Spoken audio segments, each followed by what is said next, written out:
Somos seres humanos buscando buenos senderos.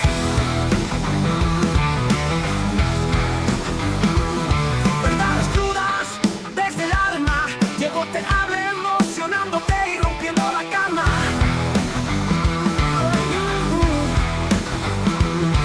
El humor, la ironía despierta. Sebastián guía, la risa y el análisis son tu respuesta.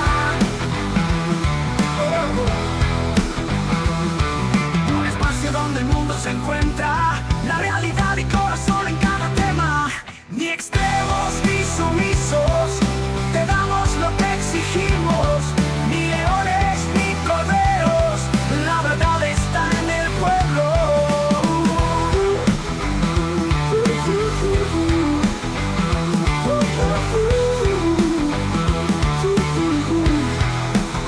Porque enfrentamos la verdad sin titubear. Este es el espacio que rompe los extremos, el programa que ustedes eligieron llamar. Ni leones ni corderos.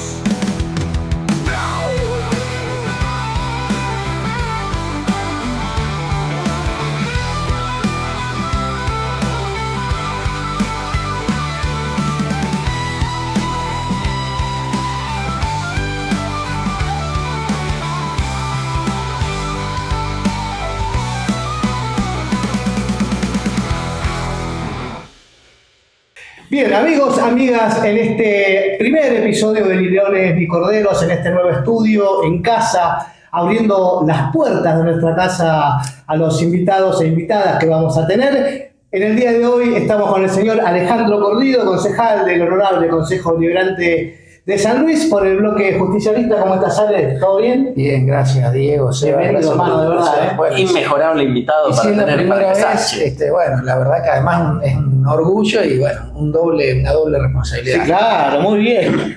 Qué lindo tenerte, Ale, de verdad, loco. Gracias por venir. A usted. Y qué bueno esto de estar en casa, ¿eh? Sí, claro, sí, claro. Es distinto, ¿ah? Está bueno. Y se siente otra cosa porque, quieras o no, se siente el hogar, ¿viste? Sí, es así. Está muy bien, está muy bien. Bueno, Ale, arrancaremos con esta hermosa entrevista que vamos a tener por delante. Me gustaría empezar con el tema de la reforma laboral, Ale. Se habla mucho, hay muchas hipótesis dando vuelta. El otro día escuchaba, no me acuerdo a qué representante, que informaba que todavía, creo que era el Pipi Ali, que todavía en Cámara de Diputados no había ingresado nada formal, digamos. Sí había algo anteriormente de la ley de base y alguna cosita más dando vueltas, pero que todavía no había ingresado nada formalmente con respecto a la reforma laboral. ¿Qué se sabe de esto? ¿Qué es lo que puede llegar a pasar con esta reforma, Ale? Bueno, efectivamente, por lo menos hasta ahora, no hay. El Ejecutivo anunció de manera, en algunos aspectos indirectos, pero también ya en forma directa, el propio presidente anunció, digamos, su intención de ir hacia una reforma laboral, que ellos están empecinados en hablar de una modernización, actualización, no quieren utilizar la palabra reforma. En términos de alguna manera. Claro. Pero no hasta el momento, por lo menos, no se conoce el ingreso del proyecto en sí mismo, el proyecto de ley. En lo personal descarto que eso ya está elaborado, digamos, ¿no? O sea, este gobierno ha demostrado en ese sentido que todo lo que es instrumental lo tienen, lo preparan antes de incluso de anunciar que van a ponerse a pensar en el tema, ¿no? Así fue la ley base, así fue Hay la que ley reconocer que esa parte la tiene súper aceitada, ¿eh? Sí, Se la mandan de afuera. Sí, bueno, pero quiero decir, pero en ese aspecto los tipos, aunque sean hijos de puta, son prolijos, ¿viste? Sí, pero por eso hay que registrarlo eso, porque un poco es eso. Es como el decreto 70, es como la ley base. Claro. Responden a intereses de corporación o de grupos concentrados de poder real que no tienen que ver con un gobierno y ni con un plan de gobierno de cara a la sociedad que se supone que nos vota para desarrollar determinados intereses, sino que tiene que ver con esos sectores. Bueno, así vienen las principales normas que han sacado tanto en DNU como en leyes. No son normas que hayan elaborado desde el gobierno pensando en un plan de gobierno. Son normas que responden a intereses de sus mandantes. Sí, De la es misma- interesante por ahí el contraste con lo que fue un proyecto de ley quizás tan relevante en términos de comparación con la ley bases o de una magnitud parecida que fue la ley de medios, Sí, totalmente. que fue construida, consensuada, dialogada con todos los sectores de la Caminada en todo el sociedad, país. de una manera, viste, que fue construida claramente de cara al pueblo, versus estas otras cosas que tienen una envergadura comparable, la ley base, Sí, claro, el decreto, sí, claro. che, derogan media constitución, viejo, no mejor bar, pero salen de la galera de la corporación de turno. Bueno, de alguna manera también me parece que hablan del pragmatismo de estos tipos, ¿no? Sí. Cuando digo tienen que cumplir con algo, los tipos son absolutamente pragmáticos, van, lo hacen y por lo general hasta el momento aparentemente están teniendo éxito. ¿Vale? Bueno, ahí también podríamos decir éxito relativo, Ujú. y por lo tanto, si decimos éxito relativo, hay una parte en la que no hay un éxito. O sea, si el éxito es relativo, esa misma relatividad nos marca que hay una porción, una expresión, un sector de la sociedad que también conquista algo en contra de esa pretensión inicial, hegemónica, ¿no? Pensemos, por ejemplo, ese decreto 70 y la ley base también igual. Pensemos que nuestra región lo vivió antes con Uruguay.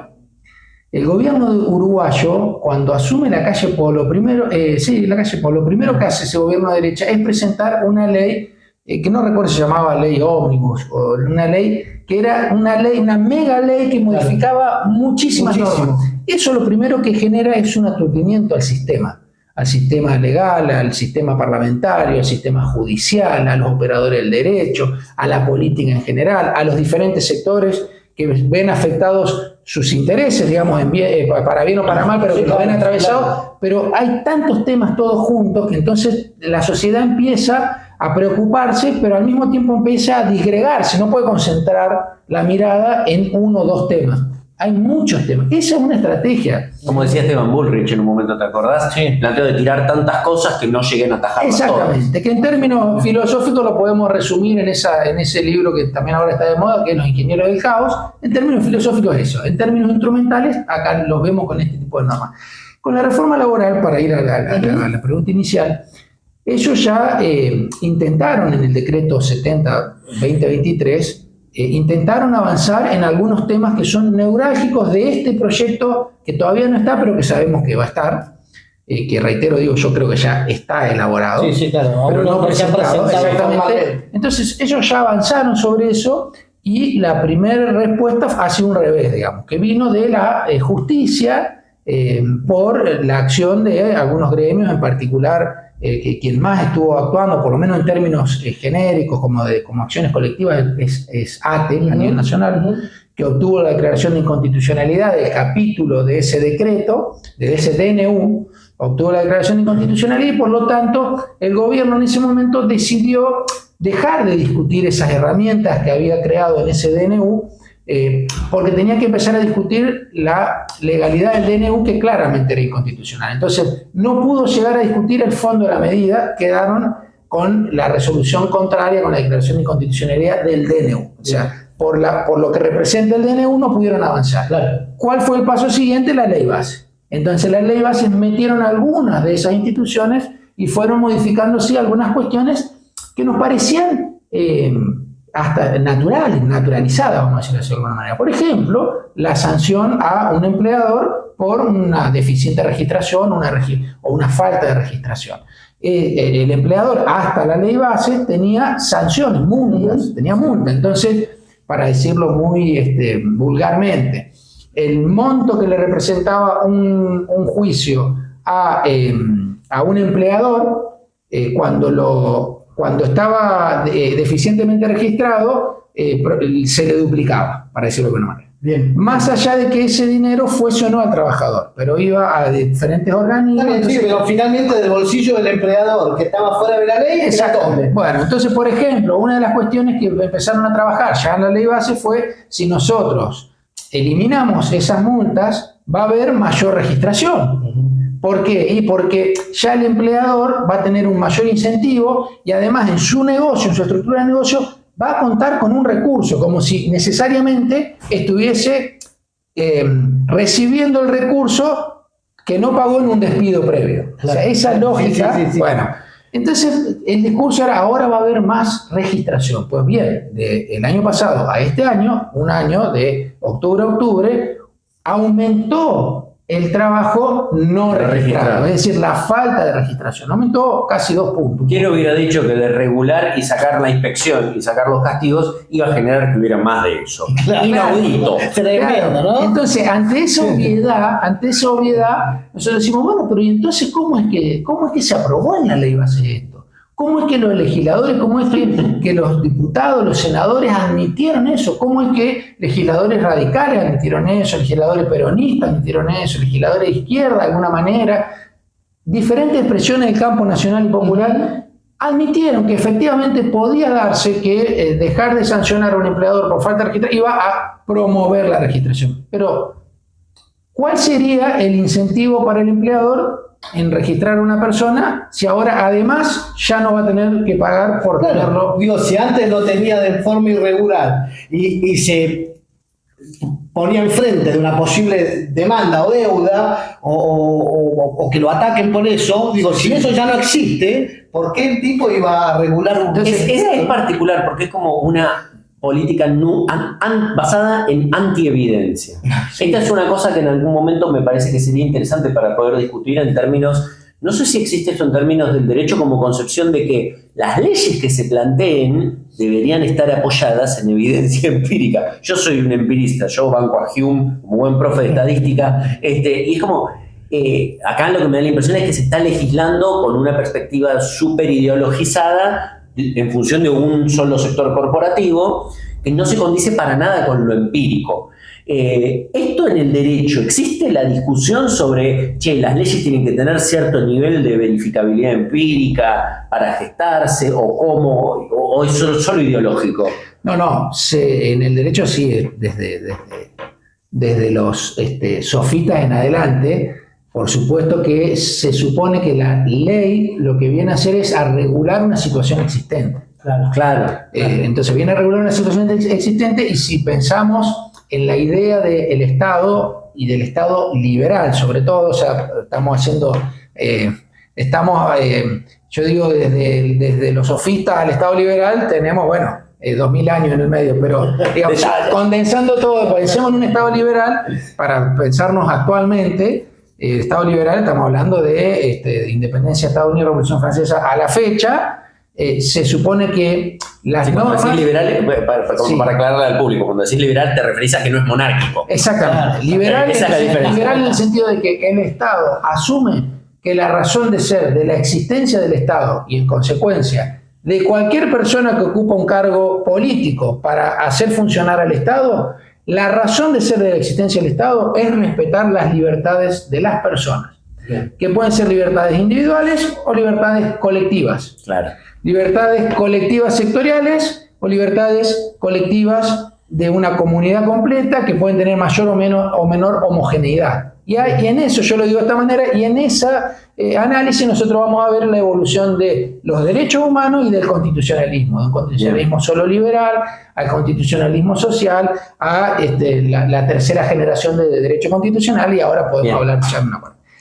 En esa concepción, en esa idea, no debería haber normas que no atiendan a una realidad, Claro. que está pugnando para que se sancione alguna ley, vamos a decir de esta manera, para promover las libertades de las personas. Lo voy a decir de otra manera, para promover la realización de los derechos que tiendan a satisfacer las necesidades del pueblo. Bien. Esas necesidades pueden ser individuales o colectivas, pero necesidades del pueblo al fin, del sujeto individual en una comunidad. Claro. Una pregunta, sí, en términos legales, si se promulga una ley como esta reforma laboral que dice vamos a desregular, vamos a sacarle derechos a los trabajadores para que haya más empleo, y eso, la teoría económica y la experiencia económica demuestran empíricamente que no se cumple, ¿no debería ser una ley nula en su inicio? No viene viciado ya desde el vamos y la Corte Suprema podría decir, pero esto está mal. ahí podría darse lo que nosotros conocemos como una inconstitucionalidad o inconvencionalidad. La inconvencionalidad para Argentina, a partir del 94, viene dado por la incorporación de tratados de derechos humanos con rango de jerarquía constitucional. Bien. Y por lo tanto, lo que hasta el 94 era la inconstitucionalidad, ahora es inconstitucionalidad e inconvencionalidad. ¿Qué quiere decir en definitiva? Si una norma, cualquiera sea la norma, contradice el derecho consagrado en la Constitución o en los tratados de derechos humanos que tienen jerarquía constitucional o en cualquier otro tratado que por el mismo artículo 75, inciso 22, tiene jerarquía superior a cualquier ley, por ejemplo, la ley base o esta ley laboral, si esa ley contradice a la Constitución o a ese tratado, esta ley es inconstitucional. Que puede ser, vamos a decir así, la ley, el artículo. Bueno. O sea que si esta reforma laboral quiere legalizar el trabajo infantil, por ejemplo, eso es automáticamente nulo. No es automático. Vamos a decir así. Dependemos de los jueces de la Corte Suprema. Bueno, es que por eso quienes tenemos la fortuna, yo esto lo digo, digamos, sintiéndome orgulloso de pertenecer al sector de auxiliares de la justicia, sabemos que el poder más político de todos los poderes de los estados modernos es el poder judicial. Claro. ¿Por qué? Porque, por ejemplo, el NU 70 sigue vigente. En otras partes, ¿no? No en la reforma laboral, sino, bueno. Y así podemos hablar, bueno. Pero Cristina está presa. Por ejemplo, ahí está, bueno, ahí está, lo mismo. Es la otra cara de esa misma moneda, ¿no? Bueno, pero volviendo al tema, sí se puede declarar inconstitucional. Pero eso no es automático. Eso, en nuestro sistema en particular, nosotros no tenemos tribunales de constitucionalidad. No es, ni hacemos un análisis formal de la norma y entonces decimos esta norma es inconstitucional, entonces no rige. No, es caso a caso. Es todo allá arriba en la Corte Suprema. Termina en la Corte. Arranca con el juez de primera instancia. Un juez que analice un caso y en ese caso se incorpora el planteo de inconstitucionalidad. ¿Y hasta mientras tanto? ¿Y eso después marca jurisprudencia? Y eso empieza a ser, vamos a decir vulgarmente, una cadena de jurisprudencia, pero mientras tanto... ¿Está activa la ley? Sí, totalmente. Mira, fuerte. A nosotros nos cuesta mucho, cuando estudiamos Derecho, nos cuesta mucho esto que estamos charlando acá, así, en casa, nos cuesta mucho llevarlo al plano académico. Claro. Y al plano de la doctrina. A mí me gusta siempre apelar a una figura, un filósofo jurista muy reconocido en nuestro país, nacido en Alemania, pero vamos a decir, criado en Argentina y hecho su carrera y su trabajo en Argentina, Werner Goldmith, ese del siglo pasado, del siglo XX, él aportó, vamos a decir, al mundo jurídico, literalmente al mundo jurídico, una teoría que que la conocemos como el trilogismo, la trilogía de Goldmith. Lo simplifico, pero para este planteo que vos estás haciendo, Goldmith nos dice: para pensar en la validez de una norma o de una ley, vamos a decir norma como algo que engloba no solo una ley estrictamente, sino un decreto, una resolución, una norma. Todo. Para pensar en esa validez, tenemos que encuadrar a esa norma en lo que él definió como el mundo jurídico. Bien. Mundo jurídico se compone, dice él, de 3 dimensiones. La dimensión sociológica, la dimensión axiológica o diquelógica y la dimensión normológica, dice él. Bien. Entonces él dice, una ley que legaliza el trabajo infantil en Argentina, ¿es legal? Esa ley, si se sanciona, claro, el Congreso la sanciona, ¿es una ley o no es una ley? Entonces nosotros vamos a decir, si la pensamos estrictamente de la dimensión, en esas 3, de la dimensión normológica, claro, es una ley. Claro. Ahora, desde lo social... Desde lo social veremos. Claro. Porque hacia futuro veremos, pero hacia atrás decimos que no. Claro. Porque la sociedad no solo que no lo admite, sino que lo rechaza. A menos que sea Venegas Lynch y quiera llevar a Túnez en el taller. Y desde lo axiológico, vamos a decir así, desde el sentido de la búsqueda del valor justicia, claramente, en nuestro sistema de derechos humanos, tampoco va a ser una ley sostenible. Claro. Entonces, por eso muchas veces nosotros estamos en presencia de leyes o que son, vamos a decir así, constitucionales, pero que no se usan, han quedado, decimos jurídicamente, en desuetudo. Es decir, no se usa, perdió vigencia material. No se Letra usa. muerta. Letra Sí. muerta, pero es constitucional, pero no se usa. Claro. Y está ahí. Y muchas veces estamos en presencia de una norma que decimos que es inconstitucional, pero hasta que no sea declarada inconstitucional, Mientras tanto, va a seguir vigente y puede seguir vigente en cualquiera de esos planos. Habría que ver, ¿no? En cada caso hay que ver. Esto que nosotros empezamos a preguntarnos acá entre amigos, en el mundo jurídico ya tendríamos que estar debatiéndolo en función de los anuncios que hizo el presidente. claro, banco de horas, jornada laboral de 12 horas, ¿Por qué? vacaciones como se me canta, despido que me tenés que pagar vos a mi sitio. Claro. Y yo noto que en general, probablemente en los sectores más especializados, más vinculados tal vez al derecho laboral, al derecho sindical, a lo gremial, probablemente yo asumo que esto se está discutiendo, digamos, extensamente, pero en general, nosotras, yo lo digo como abogado liberal, cuando escuchamos la propuesta de este gobierno, cuando vemos las modificaciones que se hicieron en la ley bases y cuando pensamos en las incorporaciones inconstitucionales que se hicieron en el decreto 70/2023, no traemos a la discusión, por ejemplo, el convenio 30 de la OIT.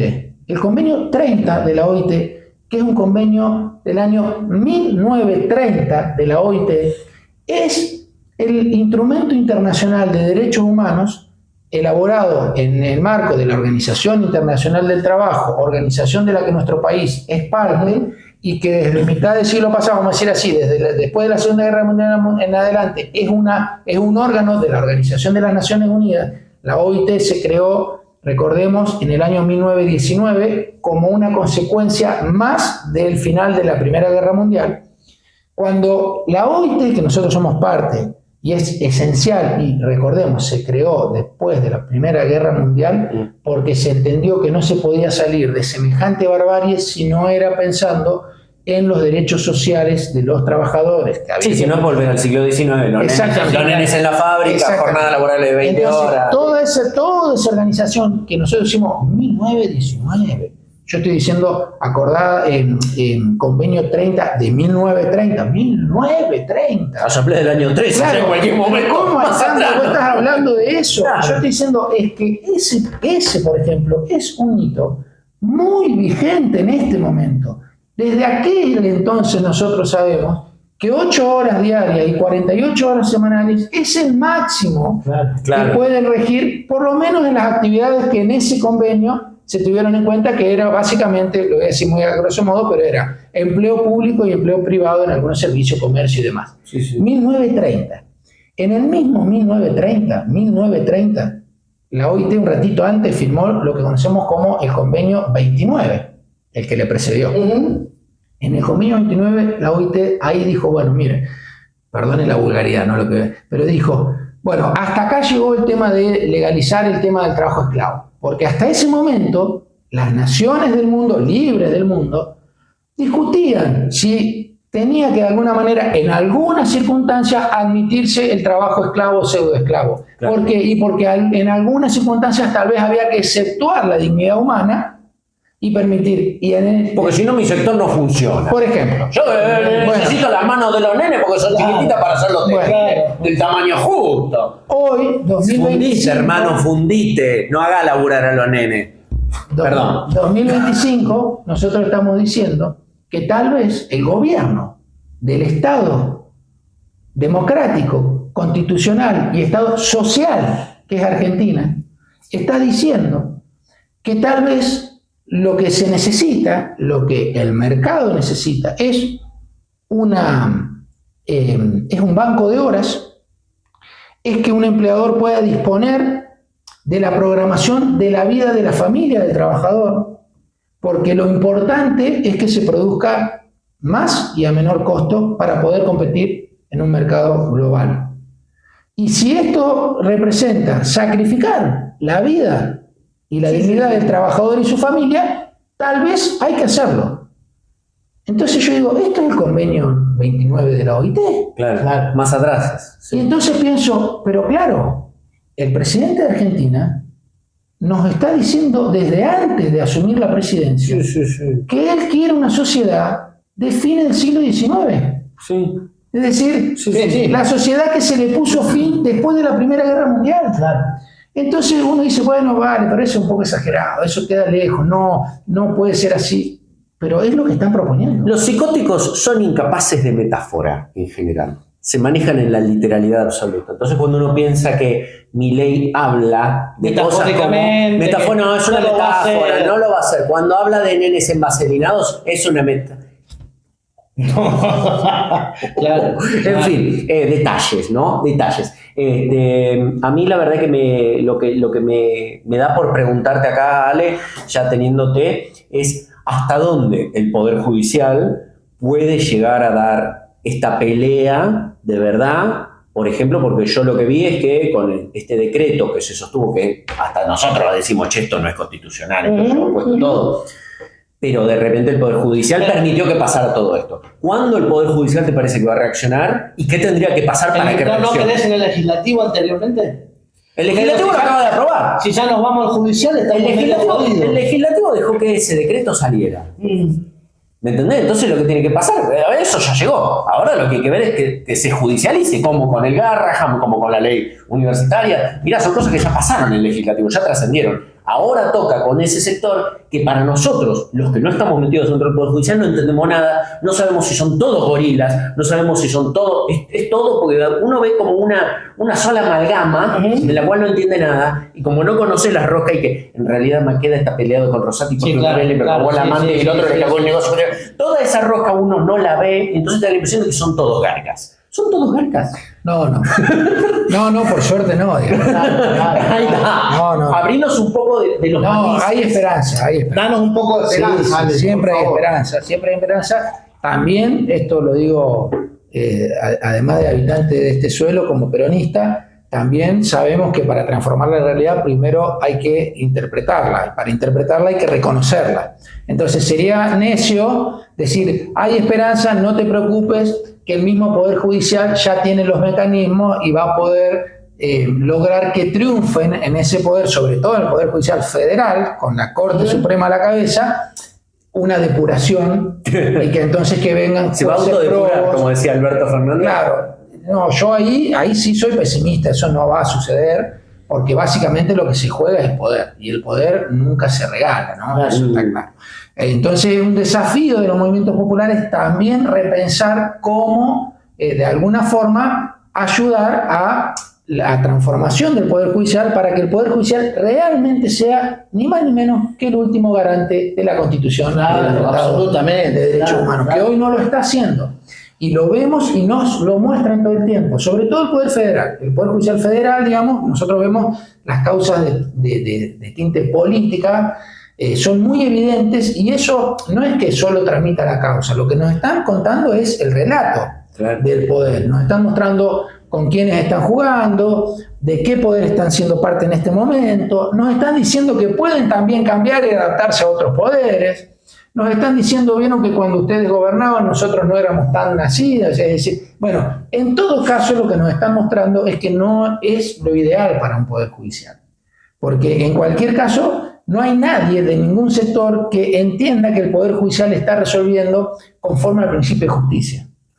Todos y todas entendemos que de alguna manera está respondiendo a otros intereses, y esos intereses, pongámosle el nombre que se nos ocurra, yo entiendo que son siempre intereses políticos, además en sentido más amplio de la palabra. Sí, claro, sí. Que tiene que ver con definir una forma de sociedad, con definir sobre todo la redistribución de la riqueza en una sociedad. Como el resto de los poderes, a ver, por ahí a veces, como el Poder Judicial no lo entendemos en nada y sentimos que no participamos en nada, nos resulta ajeno, pero a ver, si nuestros legisladores son garcas y el ejecutivo son garcas, porque el judicial va a ser diferente. Absolutamente. Bueno, porque ahí es donde la República empieza a crujir, lamentablemente empieza a crujir. Fijémonos que ahora van a ingresar un par de diputados y diputadas, sobre todo del partido de Milei. A mí me resisto a decirle libertarios, porque a mí libertarios se me vienen las cosas, pero bueno, del partido de Milei, que ya anunciaron antes de asumir, cuando eran candidatas, anunciaron que ellos van a votar lo que le diga Milei, Sí. digamos, acríticamente. Por lo tanto, nos están diciendo que ellos y ellas no consideran que integran uno de los tres poderes del Estado. Consideran que son un dispositivo del Poder Ejecutivo. Claro. Profundamente antirrepublicano. Totalmente antirrepublicano. No va, digo, tampoco. Sabemos que en todos los bloques pasa, en todos los bloques pasa un poquito, pero una cosa es que lo digan. Pero no es que lo digan, no es porque en realidad lo que sí se juega siempre son las definiciones políticas. Claro. Y políticas partidarias o políticas sectoriales. Si yo soy concejal, integro el bloque justicialista. Entonces, es esperable que mis conductas dentro de las sesiones del Consejo todos los jueves tengan que ver con los valores peronistas. Claro. Y si hay definiciones del partido, del bloque, que tienen que ver con estrategia de acción política para transformar esta realidad, para hacer efectivos nuestros principios, yo voy a actuar en consecuencia. Y eso no significa que no tengo independencia en el pensamiento. No, Pero claro, sí. Ahora, distinto es si yo llego a una banca y no importa lo que se esté discutiendo, yo voto lo que vos, Diego, me decís, porque vos estás conduciendo el proceso. Pero, O si te dictan por cucaracha, como saltó claro. una diputada nacional hace poco, que te acuerdas que Bueno. se pegó un tilde, se quedó así. Claro, y entonces por eso nosotros después vemos muchas, no solo incoherencias, sino que vemos traiciones permanentes y muchas veces nos cuesta entender por qué esa traición por qué tan livianamente, sobre todo en los poderes legislativos, las personas traicionan a los partidos con los que llegan a los cargos. ¿Por qué tan livianamente? Y me parece que tiene que ver en un punto también con esta mirada un poco deformada de la sociedad que tiene que ver, que es la que hoy el gobierno está promoviendo, que es la legislatura, el Congreso, el Consejo Deliberante, no es nada sino un apéndice del Ejecutivo. No es así. No, claro. Nosotros somos una república Claro. y hay discusiones que se tienen que dar ahí. Pero es que es un ente de control. Exactamente, además, son pesos y contrapesos. supuesto, Pero sí claro. está claro que hay una identificación política y política partidaria, igual que en el Ejecutivo. Y acá es donde viene la gran cuestión. En el judicial es donde eso no puede ser elemento de definición. Claro. En el judicial, a diferencia de los otros poderes, la sana crítica judicial no puede estar atravesado por intereses políticos o por intereses ideológicos. En el Poder Legislativo y en el Poder Ejecutivo es deseable que la decisión Absolutamente, de un funcionario atravesado. esté atravesada Claro, por su ideología claro. y por su pertenencia. ¿Por qué? Porque vos cumplís... ¿Pero las interpretaciones judiciales no están atravesadas por lo ideológico? No, digo, lo ideológico en tanto no sea partidario, en tanto no sea... Porque, Bien, digo, claro. ideológico... La objetividad absoluta. Digo, no existe. Uno tiene, todos los jueces tienen su Por corazoncito. supuesto, por supuesto. Pero yo digo, está bien lo que voy a decir porque yo me refiero a esa expresión que se utiliza para erradamente cuando, por ejemplo, dice, ideología de género. Como si hubiese sí. algo, una manera de pensar Sí, cualquier sí, cuestión sí. de género que no fuese ideológica. Claro, Bueno, claro. No, ideológico en el sentido de sistema de ideas, ninguna persona no puede no tenerlo. Pero no puede un juez actuar en función de los intereses del sector que representa Claro. esa ideología, Por supuesto, claro. sino que tiene que actuar en función de las normas que rigen su conducta. Claro. Y su sana crítica está en función de las normas que rigen su conducta y fundamentalmente de la Constitución y los tratados de Quizás sea Lisboa. uno de los puntos por qué los jueces no se votan, no son elegidos a través de... Eso es un poco ese argumento que para mí también es falaz, pero tiene que ver con eso, con que se supone que la selección de los magistrados y las magistradas se hace cumpliendo un proceso que le garantiza al Estado y por lo tanto fundamentalmente a la sociedad una actuación Independencia imparcial. absoluta, claro. No digo objetiva en el sentido de que es una máquina, sino imparcial, Imparcial, claro, o mejor claro. dicho, ajustada a la Constitución. Sí, Claro. totalmente. Pero si nosotros pensemos esto, si los jueces tuviesen que actuar ajustados a la Constitución, ningún juez podría resolver algo si no es atendiendo a los principios de la justicia social. Claro. absolutamente. Porque en nuestra Constitución la justicia social no solo que es un valor, no solo que es una cuestión en el plano de lo axiológico, sino que es un derecho. Bueno, y además estamos hablando de la Constitución actual, porque en realidad la del 49 nos la derogaron por un decreto, un par de tonterías así, porque como siempre cuando llega la derecha hace lo que se le canta, no hace la Asamblea Constituyente, no hace nada de todo eso. Yo quería traerte un poquito al plano local. Sí, claro. Pará, si no te vas a olvidar. me das un pie por lo de la Constitución del 49. Por favor. Perdón, porque vos sabés ¿Qué peronista no quiere hablar de la Claro. Constitución del 49? Pero mirá, pero no voy a meter, me encanta, podemos hablar después. Estás más fuerte que la Constitución del 49, mi amor. Piropo para decirle una abogada. Claro. No, pero porque yo hice una referencia al principio de la OIT, de la Primera Guerra Mundial, de por qué ese convenio 30 al 29, del constitucionalismo social en definitiva. Constitucionalismo social en el mundo libre, vamos a decir así, vamos a decir el mundo occidentalizado, surge en las constituciones por primera vez en México en 1917. Se consagra, no es que surge, se consagra. ¿Qué quiere decir? Que la realidad ya estaba dada. Los trabajadores, los sindicatos, como sea el nombre que usasen, estaba dado en México y el Estado y la sociedad ya no admitía más seguir sin atender a esas necesidades del pueblo trabajador. Entonces se consagra en la Constitución los derechos sociales por primera vez. Y ahí es el primer hito del constitucionalismo social, 1917, mitad de la guerra, ya al final casi de la Primera Guerra Mundial. En 1919 se consagran en Alemania, en la Constitución de Weimar, también como una consecuencia que se le impone al Estado alemán, esto va por mi cuenta, que se le impone al Estado alemán como una consecuencia de la Primera Guerra Mundial. Los derechos se conquistan primero y se escriben después. Así es, exacto. Por eso a tu pregunta, a tu interrogante inicial, yo digo, ¿se puede inventar algo? Bueno, se puede escribir. Hay que ver si eso toma cuerpo. Claro. Porque nosotros estamos asumiendo que no tiene cuerpo. Ahora hago un paréntesis, no me quiero ir tanto, pero lo que sí tenemos que preguntarnos es si no tiene cuerpo eso que está haciendo este gobierno. Claro. Que es antipopular. Sí. En sus definiciones, no sé si en su sostenimiento. ¿no? Claro. Sí, en el momento lo van a poder hacer, después hay que ver cuánto Porque se la van a dar. bueno, ahora, para volver a la Constitución 49, eso que pasó a principios del siglo en los diferentes estados se fue consagrando. En la Argentina, los derechos sociales se empezaron a incorporar, como decimos nosotros, de manera implícita, o sea que los derechos humanos y los derechos constitucionales de segunda generación hasta el año 49 se fueron incorporando de manera implícita o con normas menores. Pero en el 49, luego, concomitantemente al Congreso Nacional de Filosofía, donde se discutió qué sociedad es la que nosotros habitamos y qué mundo es el que queremos desde esta sociedad. De donde salió la comunidad organizada. Exactamente. Concomitante a eso, en el medio de eso se sanciona la Constitución del 49, la Constitución justicialista, donde se materializan todos los principios de la justicia social, que son principios que vienen en términos filosóficos de la doctrina social de la Iglesia. Se materializan en esa Constitución del 49.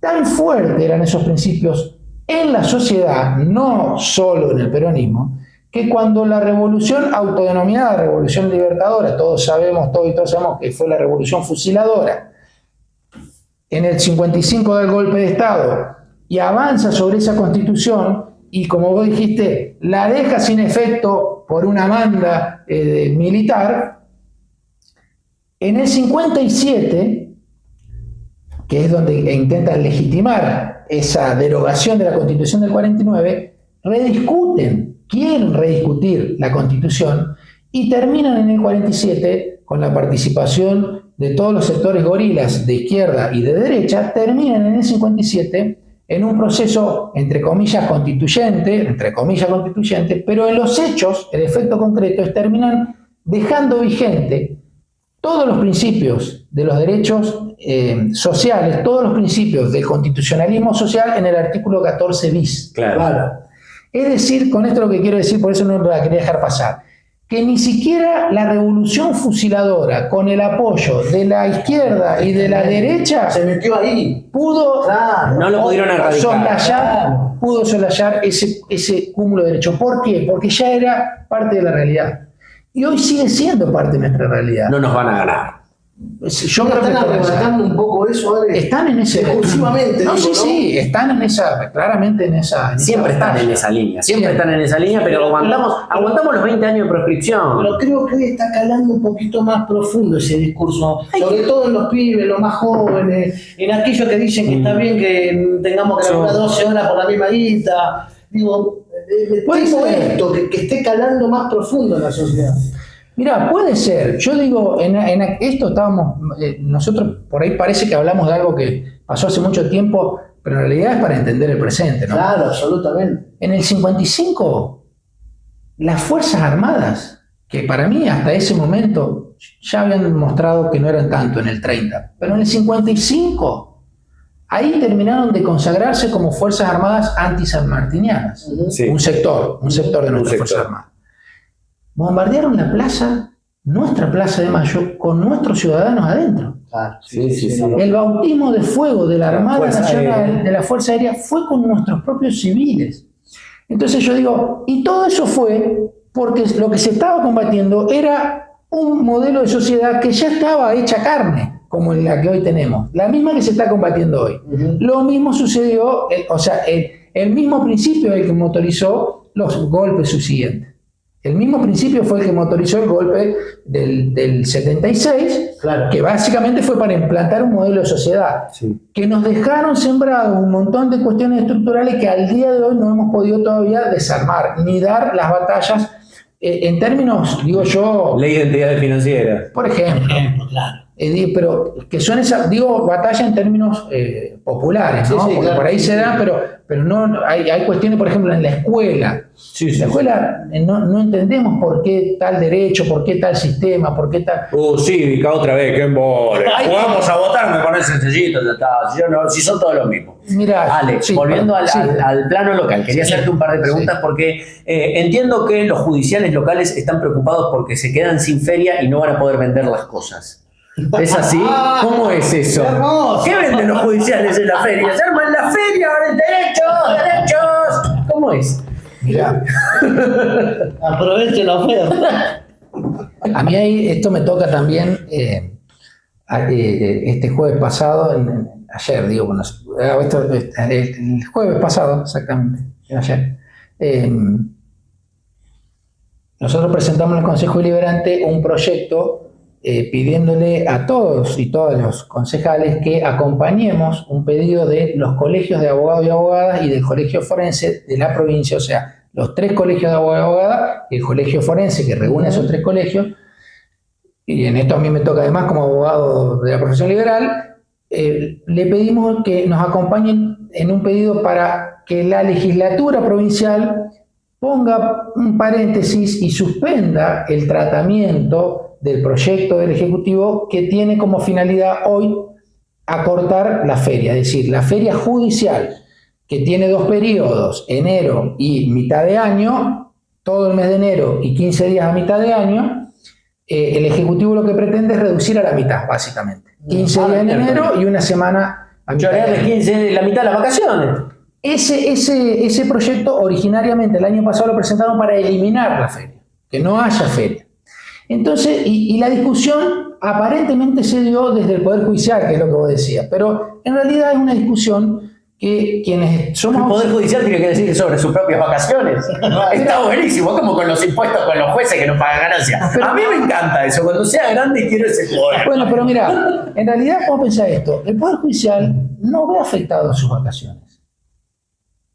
Por eso esta discusión está bastante, yo diría, bastante maniatada, manipulada. Ningún juez, ningún secretario, ni jueza, secretaria, empleado, trabajador, ninguno, de ningún cargo del Poder Judicial va a ver afectadas sus vacaciones. Lo que va a pasar es que no se la van a tomar todos en el mismo periodo.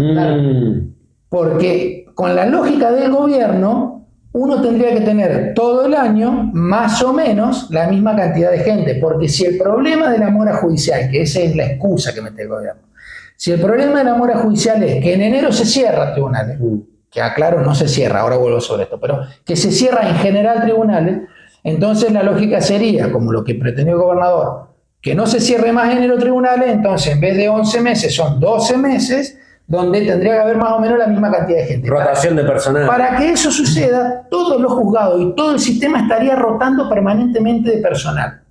Y ese es el factor más desestabilizante del funcionamiento del Poder Judicial, porque la feria judicial, nosotros lo decimos como abogados, ordena al sistema judicial. Claro. ¿Por qué? Porque todos sabemos que se condensa ahí. Entonces, a partir del 1 de febrero, todos los tribunales están a pleno. No es que me falta un secretario, me falta un empleado, no, el decretante no está, no, juega, ahora se tomó licencia. Pero ¿cómo? Y estamos a 27 de abril y se entró de licencia, ahora espera que venga el que tiene que subrogar y estar a cargo. Sí, claro. Te desordena todo. Más lento y más desordenado. Y vos decís, ¿y cuánto agiliza la justicia? Cero. Nada. No agiliza Todo nada. lo contrario. Genera mayor inconveniente y lo va a hacer, ¿eh? Los desincroniza. Exactamente. Una de las Claro, cosas que me claro. parece que tenemos que marcar es que justamente son todos cuadros técnicos de la gente de la que estamos hablando. Exactamente. Porque a veces se piensa que es solo burocracia o tema administrativo. No, hay gente que tiene que leer todo el expediente, formarse sobre todo el tema. No es que, bueno, mira, viene otro juez y reemplaza y decide como quien cambia una goma. ¿Viste? No, tiene que Quizás laburarlo. este concepto tendría que ver más con si fuera un tema de productividad, quizás. Claro. Por ejemplo, a ver, trabajamos todo el año parejo, pero así se está. palo. Pero esa es un poco Pero la sensación que se está queriendo Claro, generar. exactamente. Eso en cuanto, voy a esto que vos señalaste al inicio, en cuanto al Poder Judicial, que ahora está de paro y demás. Pero nosotros, como abogados y abogadas liberales, estamos diciendo que además de ser falaz el argumento, en ningún lado suspender la feria o acortarla genera mayor celeridad y mayor eficiencia, no, desordena el Poder Judicial. ¿Cómo Además de funcionan eso, las ferias en otros países? el principio es más o menos, no, hay países donde no tienen, pero el sistema es distinto, porque ¿cuál es el problema? Por ahí la comparativa es interesante verla, de decir, che, en otros lugares que se hace, Pero cómo funciona, la discusión no es y feria. haces una cosa así. Para mí personalmente. Dejémoslo de digo, cierre. no, pero está bien. No, porque vale, porque hay países que Sí, no siempre, tienen. pero- Hay países que no tienen feria. Ah, Pero ¿por qué? Por eso, la discusión no es feria sí, feria no. claro. Bien. Yo te digo esto, la feria ayuda a reducir la morosidad. ¿La eliminación de la feria? No. Bien. ¿Cómo reduzco yo la morosidad? Mayor recursos. Claro. Los países que no tienen feria, por el hecho de no tener feria, trabajan, garantizan el acceso a la justicia, es decir, resuelven en tiempo. No es ese el hecho. Bien. El hecho es estadístico. Bien. Si yo tengo X cantidad de casos, no puedo pretender que una persona resuelva la misma cantidad que 10. Claro. Sí, por Entonces, supuesto. Como con los docentes, como con los médicos, como con cualquier laburante. Es muy sencillo. Y esa es la discusión de fondo y tiene que ver, decimos nosotros, muchos abogados, tiene que ver con un posicionamiento político del Poder Ejecutivo que tiene como finalidad domesticar al Poder Judicial y a los abogados de la profesión liberal. Porque ahora sí traigo la cuestión de la feria a los abogados y abogadas. Para los abogados y abogadas la feria sí representa el único periodo posible donde uno puede organizar un poco sus vacaciones. Claro. Y te voy a decir cómo sucede en la realidad en general. La mayoría de los abogados y abogadas, ¿qué hacemos? Que litigamos, digamos. En general, salvo que tengamos habilitación de feria, porque no es que se deja de trabajar. Si vos tenés un problema de familia y es urgente, se habilita feria. Si vos tenés un problema civil o de salud que es urgente, se habilita feria. Si vos tenés una cuestión penal, cualquiera sea, sigue funcionando. Y esto lo destaco porque el Poder Ejecutivo además está dando esta batalla cultural en contra del Poder Judicial diciendo, generando la idea, intentando generar la idea de que reducir la feria va a ayudar a combatir el delito. ¿Por qué? Porque va a haber más tribunales trabajando en las cuestiones penales. Bueno, eso es mentira. ¿Por qué? Porque los tribunales en feria siguen trabajando en las cuestiones penales. Ahí no hay ninguna modificación. Como si además tener más tribunales. Ahí no hay modificación. Y esa modificación, ¿sabes por qué no está? Porque la misma ley orgánica de tribunales lo dice. Las cuestiones penales en feria siguen. Claro. Siguen, no es que... El que va el preso lo mismo. Sigue. Ahora, si en el periodo de feria los juzgados organizan determinado trabajo, entonces, por ejemplo, no te fijan una audiencia o no van a hacer una audiencia de formulación de cargo porque quieren tener X cosas, todos los empleados, entonces lo pasan para febrero, es una cuestión de organización interna que va a suceder con o sin feria. Claro. Bien.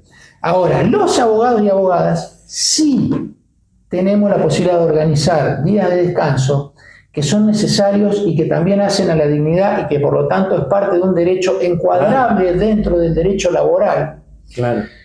y por supuesto del ejercicio de la profesión de manera digna. Nosotros sí normalmente organizamos y en general como máximo son 15 días que los abogados nos tomamos donde uno dice, si no tengo que habilitar feria, no tengo cuestión penal, no tengo nada, acomodo todo, Bueno, tengo 15 días donde yo desenchufo y los siguientes 15 días, como en tribunales, voy a empezar a trabajar. Viene el cliente, preparar los escritos, si tenés que habilitar, habilitar. Entonces, O sea, esto es una maniobra del Ejecutivo para domesticar y someter tanto al Poder Judicial entero como a los profesionales que actúan por su propia cuenta, marcando la cancha, marcando una línea disciplinaria fuerte y además quitándoles un derecho a los trabajadores del derecho que son independientes, privados. Exactamente. Es una intervención directa sobre los derechos del privado. Exactamente. ¿Qué Exactamente. tal? Sí. Y tiene que ver con una demostración de poder. Y eso es un hecho, es un acto autoritario del Estado. Porque tiene que atender razones de las personas que están involucradas en los servicios que se pretenden de alguna manera regular. Yo le escuché al gobernador diciendo, imagínense que un hospital cierre un mes, imagínense que la policía cierre un mes. Yo le digo al gobernador primero, las escuelas cierran un mes.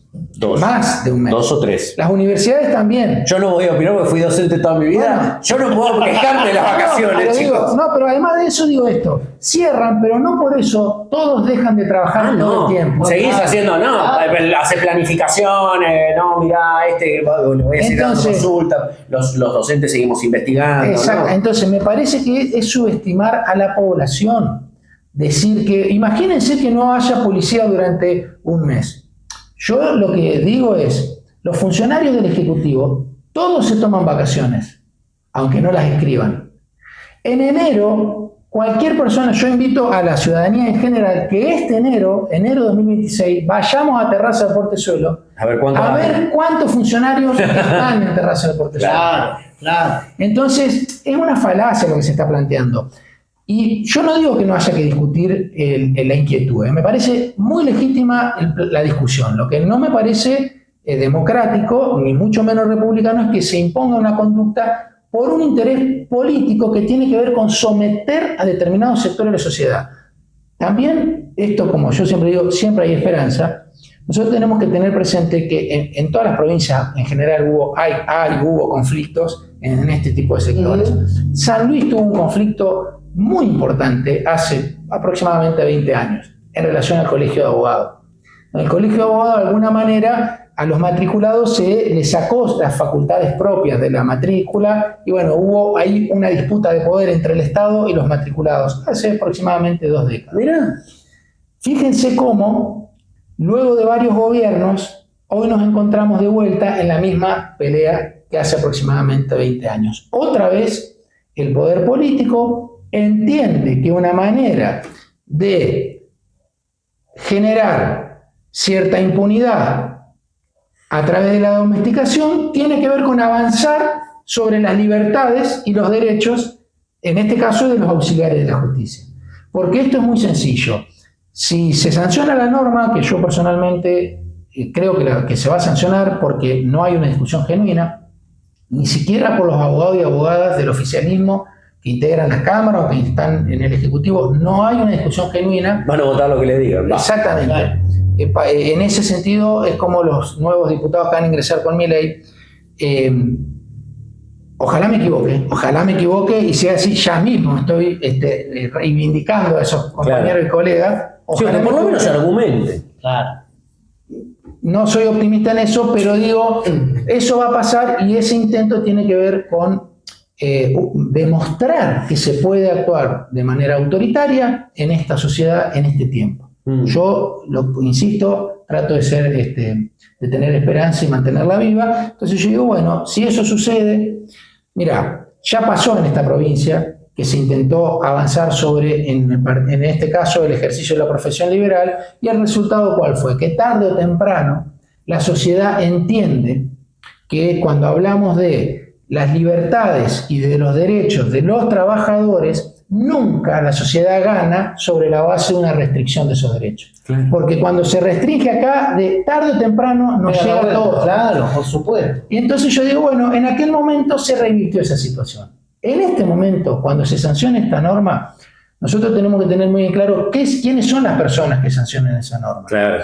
Y a partir de ahí saber que tarde o temprano, o porque se declare inconstitucional, o porque tal vez el año que viene o el 2027, cuando la quieren empezar a implementar, el Superior Tribunal dispone una medida de orden interno, de acuerdo al artículo 214 de la Constitución, y de hecho, en enero no se trabaja y todos se toman la licencia ahí porque esa es una facultad del Superior Tribunal, o porque fundamentalmente, más temprano que tarde, la sociedad entiende que hay que cambiar y renovar la legislatura.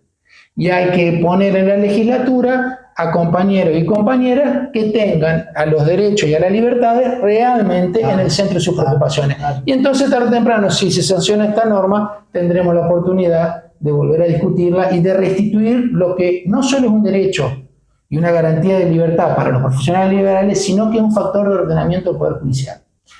Yo lo escucho a Alejandro siempre y pienso, veo la templanza y la esperanza que tiene y siempre me viene a la mente la frase de que entre el tiempo y la sangre elegimos el tiempo. Sí, claro. Nunca dice, cuando nosotros volvamos nos vamos a cagar a palo. No, Es que es un hombre de la es ley. el tiempo, es con el tiempo y siempre triunfamos con el tiempo. Absolutamente. No, lo dijo Francisco. Sí, claro. El sí, tiempo es absolutamente. superior al espacio. Absolutamente, y es verdad. El tema es cuando los tiempos apremian. O cuando nuestras Sí, ansiedades... el tiempo lo podemos decir porque tenemos la panza llena. Sí, Ese es más fácil. a eso voy un poco, digo, pareciera que estamos viviendo las épocas, la era del individualismo, del odio, de la represión, de la violencia, y aparentemente nosotros nos estamos acomodando desde la resistencia y nos está empezando a resultar un lugar cómodo. Y eso me parece que es peligroso, Ale, no sé si coincidís en este punto, digo, acomodarnos solos, casi naturalmente, en la resistencia, ¿no? Y eso ya significaría que deja de ser resistencia. Claro. Si nosotros nos sentimos cómodos en lo que fue, vamos a ponerlo así, en lo que alguna vez fue, o en este caso, ponerle que siga siendo un lugar de resistencia, si nos sentimos cómodos ahí, es porque entendemos que ese lugar no tiene una finalidad de modificación de la realidad, sino que es un lugar de contención de nuestra propia existencia. Entonces ya aunque le digamos resistencia, Sí, habrá dejado de ser resistencia. Para salir de lo cómodo, te voy a hacer una pregunta incómoda.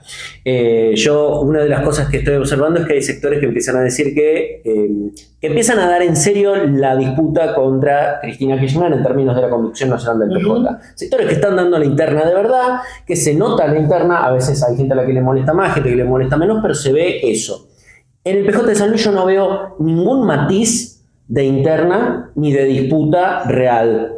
¿Te parece saludable eso para el PJ de San Luis? ¿Debería haber una interna más fuerte? ¿Están abiertos los escenarios? ¿Están todos totalmente de acuerdo y unificados y felices de rondita? ¿Qué Pero onda? hay internas, no hay disputa, porque internas hay. De hecho, Sí. quedaron evidenciadas en estas últimas elecciones que internas hay, Está y que bien. compañeros y compañeras que piensan distinto hay un montón. Yo dije, quizás no haya disputa. claro, dentro del PJ disputa. Sí, está claro, pero digo, vale, ¿no? Sí.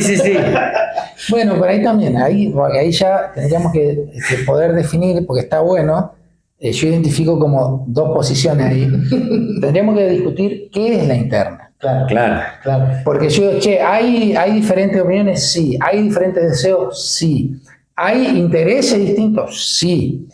¿Hay sectores distintos? Sí. ¿Hay muchos peronistas, panperonistas, como se quiera llamar, o del campo nacional popular? Sí. Sí. ¿Están todos dentro del PJ? No. Claro. ¿Tendrían que estar todos dentro del PJ? Yo ahí pongo un signo de pregunta. Yo por eso pregunté por el PJ. Específicamente. Ahora, Yo no quise picante un poquito. no, pero está bueno, pero está bueno, ¿por qué? Está bueno lo que vos planteás. ¿Por qué? Porque si nosotros concebimos a la interna como un proceso que tendiente a una síntesis, que es lo que se supone que es una interna, es un proceso medio dialéctico. Surgen sectores nuevos, Sí, claro. uno se contrapone a otro en algún aspecto. Pero para que haya síntesis tiene que haber tesis y antítesis. Por eso. La impresión que yo tengo Vos es que en el decís- PJ solo hay tesis. Vos preguntás La si hay... tesis claro. es el Alberto y ya Bueno. está. Es como cuando defendiste la tesis, listo, no se vuelve a discutir. ¿Hay alguien que haga de antítesis? Bueno, pero ahí es pensar que una interna tiene que ver con un nombre propio.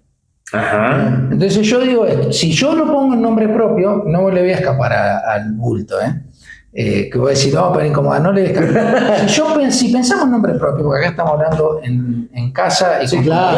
compañeros, Claro. yo digo, en esta provincia nosotros hemos visto la discusión o utilicemos la palabra o la expresión que mejor nos permita ampliar la discusión. En los últimos años, el intendente de Villa Mercedes, el Maxi Frontera, es una persona que cuando vos ves el recorrido político de esa persona, pues sí, es la expresión cabal de la justicia social. Es una persona que se formó y se crió a la luz del peronismo. Bueno, ¿y dónde está hoy ese intendente? Ese intendente hoy está caminando con un gobernador que está apoyando a Milei. Que también se formó con el peronismo. Entonces yo digo, si este gobernador, si el actual gobernador, por eso digo, no le escapo a la controversia, si el actual gobernador, si parte de la sociedad, si parte del peronismo estuviese concibiendo que el actual gobernador no solo que es producto del modelo de gestión peronista de 40 años, que lo es, sino que además está disputando el poder de ese modelo, porque aclaro una cosa, el modelo de gestión no mejoró nada, siguió lo mismo que venía para abajo.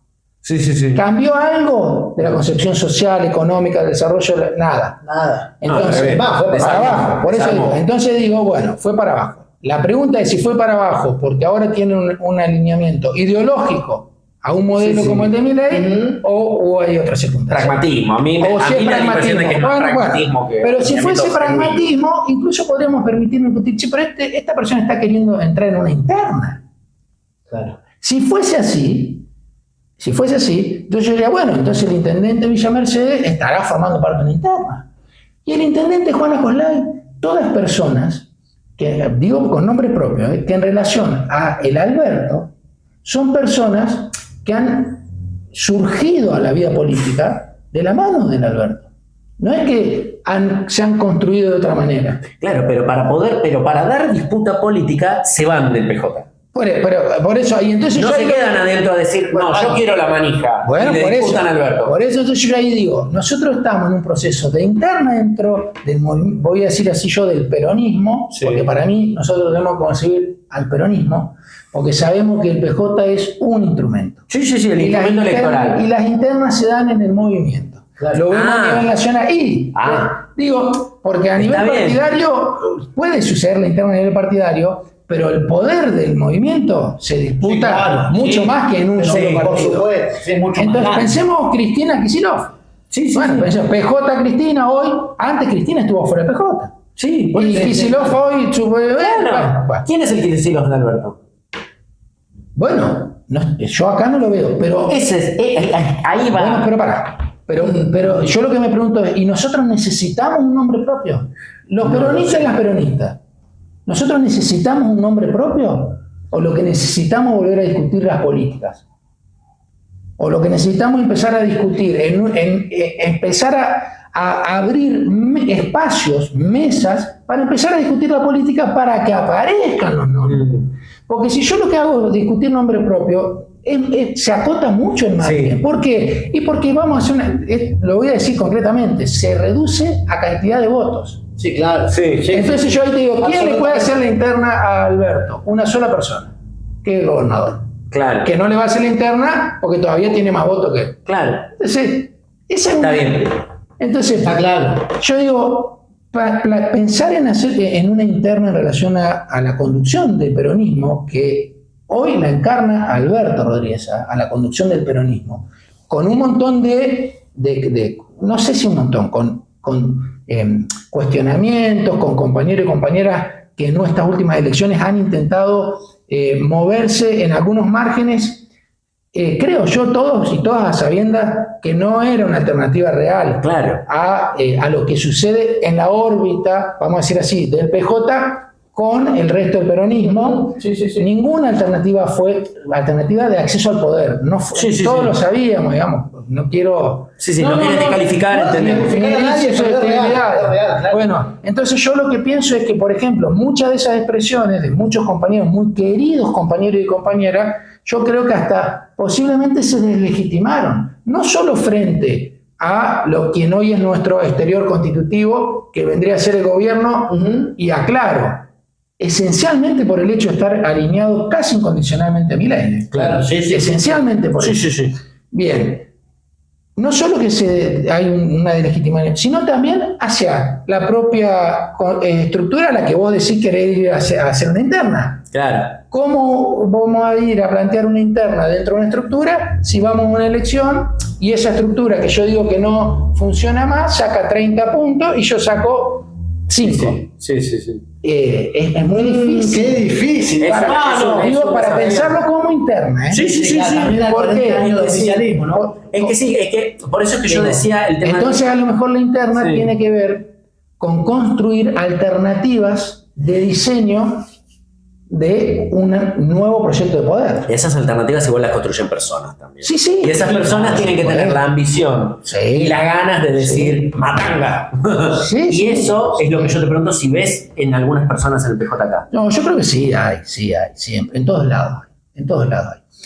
Lo que también nos sucede es que muchas veces, en todas las expresiones, en todos los lugares, creo que el poder muchas veces obnubila a todo el mundo, a quien lo ejerce y a quien de alguna manera está viendo ese ejercicio. Y muchas veces la impresión que hay es que no hay alternativa a eso, pero porque es una característica del poder. Claro, sí. Cuando vos veas la alternativa de esto, porque Es que poder ya no está. no Porque está. ya no está, claro. Ahora, Todo esto también, a ver, yo hago todas estas preguntas con el mayor de los respetos para la conducción del PJ actual. Es como Absolutamente. igual que Claro, tanto pero- como con Cristina, como Pero con vale Alberto. muchísimo. El poder tema es discutir justamente esto porque- poder hablar y ver, bueno, cómo se van gestando y cómo se van gestando estas discusiones, porque creo que es uno de los procesos más saludables para las conducciones y para los partidos cuando uno ve que hubo sucesivas derrotas electorales. Sí, claro. Bueno, también el peronismo tiene algunas máximas que también hay que actualizarlas, porque no son parte de la filosofía, pero sí parte de nuestra doctrina y de nuestras máximas. Nosotros siempre decimos del peronismo, digamos, el poder se sostiene en tanto se ganan elecciones. Bien, pero nosotros decimos, bueno, pero, venimos un par de elecciones donde ya venimos para abajo, para ir perdiendo. ¿En qué plano? En todos los planos. Y entonces, ¿aplica la máxima o no aplica la máxima? Yo, como decía hoy, hay cierta relatividad en eso. ¿Por qué? Porque la pregunta es, en estas circunstancias, las elecciones podrían haber sido mejores, sí, mucho mejores, no sé, y ahí ya entra. Bueno, ¿hicimos todo lo que podíamos hacer? Sí, no, pero diferente problema. Ahora, yo digo, hay figuras, y personalmente, ¿qué desearía yo? Que demos las discusiones en la órbita del peronismo. Claro. Que esos compañeros que están, no solo que se corren del peronismo, sino que, por ejemplo, dicen, bueno, yo no soy más peronista, o mejor dicho, no puedo hablar más de peronismo porque la gente me dijo que no quiere volver al pasado.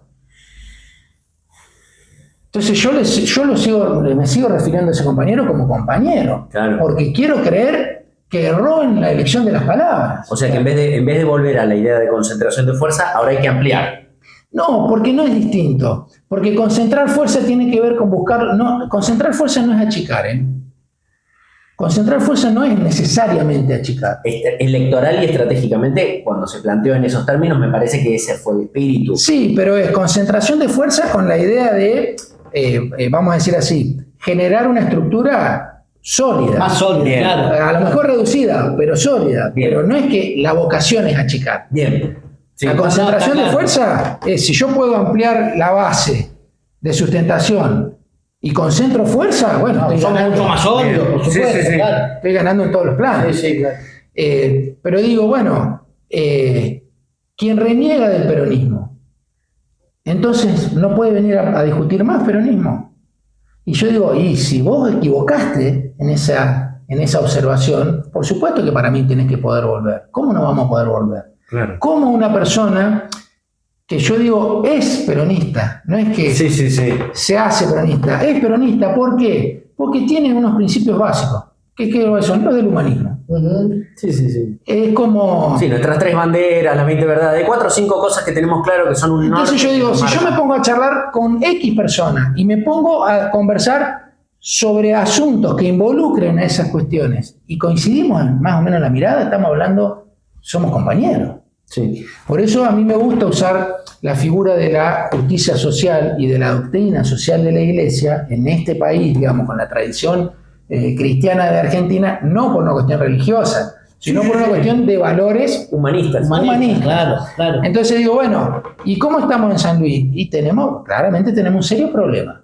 un serio problema. ¿Por qué? Porque no sabemos, porque los cambios de gobiernos y de personas que ocupan cargos dentro de las estructuras del Estado, que todas esas personas, las actuales y las anteriores, deberían y deberíamos estar mandando, obedeciendo a las necesidades del pueblo. Bueno, todas esas personas no saben, o muchas de esas personas no saben o no quieren decir a dónde se ubican, si es que se identifican en un lugar. ¿Y a quiénes obedecen, en el fondo? Por eso, cuando quienes están... O sea, esto nos lo dijo en una entrevista anterior. El tema de que el pueblo es el mandante, Cordido siempre marca ese punto. Y yo digo esto, pongámoslo ahora en un tema bien actual.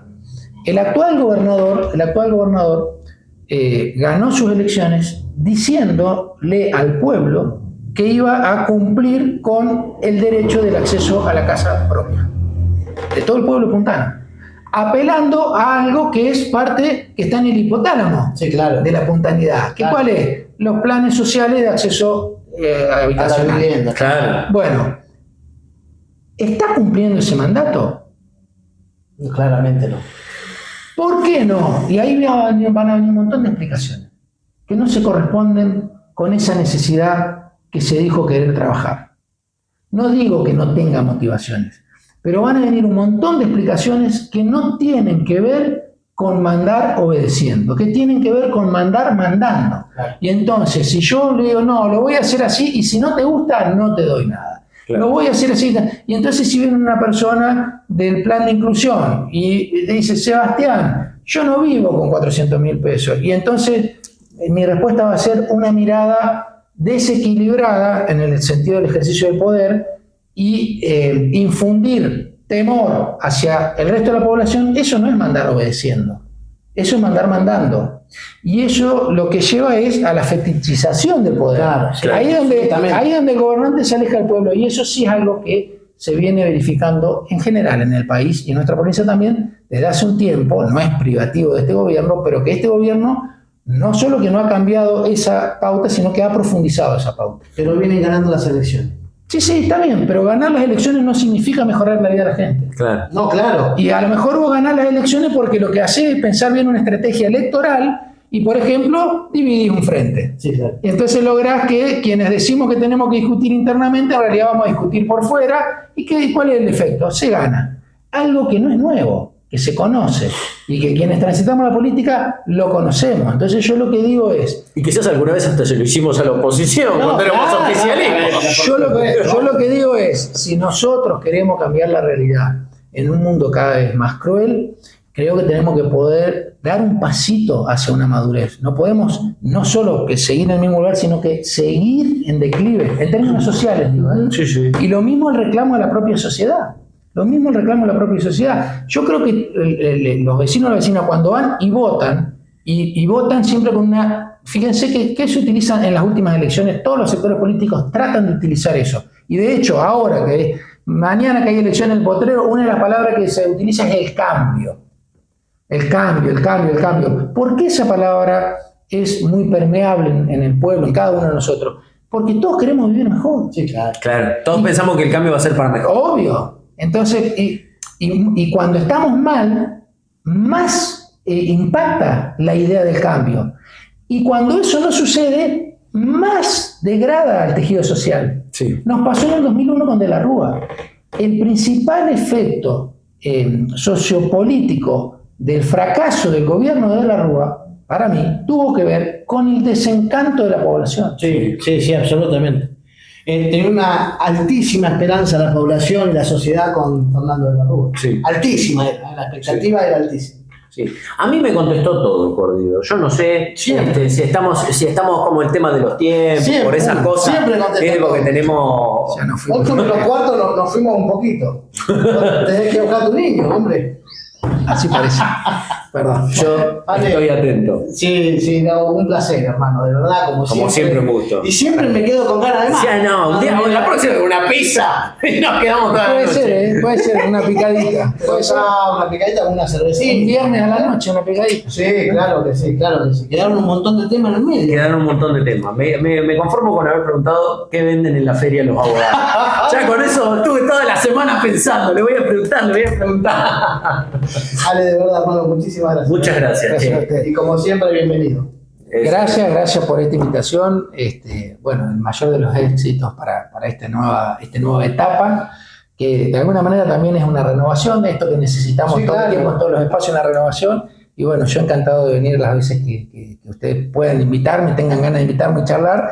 Y en ese sentido también, para cerrar de alguna manera, me parece que los abogados lo que tenemos que vender en esa feria son libertades, cada vez más libertades. Señoras, señores, el señor Alejandro Corrido. Muchísimas gracias. Un beso grande para nuestro querido amigo Hernancito, hincha número 1 de Ni Leones ni Cordero, que ya se sabe el jingle y todo. Sí, no, ya lo canta todo, Espectacular. bonito. ¿Sí? Posiblemente ya la próxima semana esté mi compañera de vida ya Oh, en casa. muy bien. Así que estamos contentos. Un besito para ella. Y para el resto, recuerden que siempre vamos por todo, porque plata y miedo nunca tuvimos. Nos vemos la próxima en esto que ustedes han bautizado como Ni Leones ni Corderos. Buena semana para todos y todas.